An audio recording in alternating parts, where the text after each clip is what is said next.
మాకు 15 ఏళ్ల నుంచి షుగర్ ఉంది, అవునవును. మొత్తం మెత్తబడిపోయింది అని అట్లా అంటారు. ఉమ్. షుగర్ కంట్రోల్ చేస్తే ఉమ్. మళ్ళీ వాళ్ళ సెక్సువల్ సామర్థ్యం నార్మల్ అవుతుందా? లేదా కంప్లీట్ డ్యామేజ్ అది? నో నో నో డ్యామేజ్ అనేది ఏముండదు సార్. Hmm. షుగర్స్ కంట్రోల్ చేస్తే ఫర్దర్ డ్యామేజ్ కాకుండా ఉంటుంది. అచ్చా. సో దానికి మనం ట్రీట్మెంట్ ఇస్తాం. ఇప్పుడు ఏమవుతుంది, ఏదైతే బ్లాక్ అయిపోయిందో అవును. షాక్ వేవ్ థెరపీ వల్ల ఏమవుతుంది, ఈ బ్లాక్స్ ఓపెన్ అవుతాయి. ఓకే.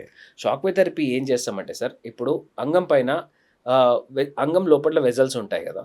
ఓకే. సో జనరలీ ఈ షాక్ వేవ్ థెరపీ అంటే ఏంటంటే it is not shock, it's an ultrasound waves. అచ్చా. ఓకే. మనం నార్మల్గా స్కాన్ చేసే ఫ్రీక్వెన్సీ 8 to 12 హర్ట్స్ ఉంటుంది.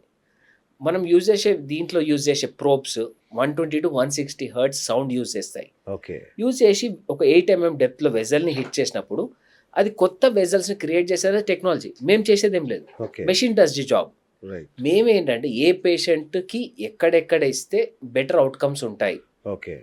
మనం సింపుల్ సార్, ఒక క్యాన్సర్ పేషెంట్ ఉండు, రేడియేషన్ చేయాలి. Hmm. రేడియేషన్ చేయడానికి రేడియేషన్ ఆంకాలజిస్ట్ ఏం చేస్తారు, వాళ్ళకి ఒక ప్రోటోకాల్ తయారు చేస్తారు. ఈ ఏజ్కి ఇక్కడ చేస్తే, ఇంత డెప్త్లో చేస్తే మనకి ఆ క్యాన్సర్ కణం అనేది డ్యామేజ్ అవుతుంది అని. రైట్. సేమ్ మేము కూడా అట్లానే చేస్తాం. మేము డిసైడ్ చేస్తాం, ఏం చేస్తామంటే అంగాన్ని 6 zones కింద డివైడ్ చేస్తాం. ఓకే. ఈచ్ జోన్లో 300 షార్ట్స్ ఇస్తాం. షార్ట్ అంటే again it's painless, Okay. Ultrasound waves ఇవి. రైట్. సో అలా చేయడం వల్ల కొత్త రక్తం ఫామ్. ఇది మనకి డయాబెటీస్ వల్ల ఇది డ్యామేజ్ జరిగిపోయింది. ఓకే. డ్యామేజ్ జరిగిన దీన్ని హిట్ చేయడం వల్ల మళ్ళీ రీఓపెన్ అవుతుంది, అచ్చా, రిపేర్ అవుద్ది. రిపేర్ అవుతుంది. సూపర్.